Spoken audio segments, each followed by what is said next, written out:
Selamat datang rekan-rekan di channel ini. Video kali ini saya akan membagikan berita terkait dengan anggaran gaji tenaga honorer yang dianggap membebani keuangan daerah.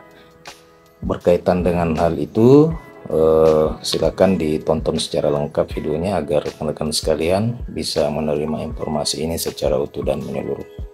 Rekan-rekan, selama ini tenaga honorer hanya bergantung kepada anggaran pemerintah daerah sehingga terkadang gaji dan tunjangan mereka itu dianggap membebani keuangan daerah, seperti yang terjadi di Kabupaten Maluku. Anggota DPRD Maluku mengingatkan Badan Kepegawaian Daerah untuk harus menertibkan tenaga honorer serta tidak lagi membuka penerimaan tenaga honorer. Pasalnya hingga dengan tahun 2023 ini terdapat tenaga honorer yang cukup banyak dan ini menjadi beban bagi keuangan daerah. Bahkan saking banyaknya tenaga honorer justru menjadi keluhan pimpinan OPD saat pembahasan anggaran bersama tim anggaran Pemda. Ia menyebutkan bahwa pihaknya meminta kepada BKD agar seluruh honorer di provinsi itu ditertibkan. Honorer sudah terlalu banyak sampai kadang pembahasan anggaran dinas mengeluh terkait dengan pegawai honorer.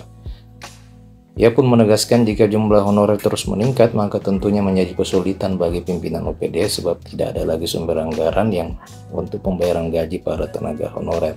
Apalagi tenaga honorer yang direkrut bukan atas kebutuhan OPD melainkan hanya titipan pejabat tertentu yang tidak sesuai dengan kualifikasinya. Pasalnya anggaran daerah bukan saja diperuntukkan untuk pembayaran gaji honorer, tetapi harus diarahkan bagi pembangunan dan kebutuhan masyarakat umum lainnya.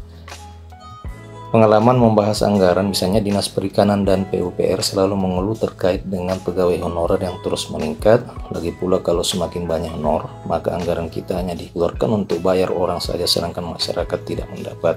Ia pun meminta BKD agar fokus mengikut sertakan tenaga honorer saat ini untuk mengikuti seleksi P3K dan tidak boleh lagi ada penerimaan tenaga honorer.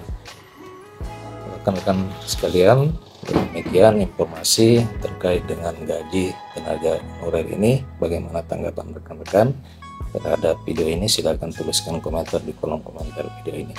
Terima kasih telah menyaksikan. Sampai jumpa di video berikutnya.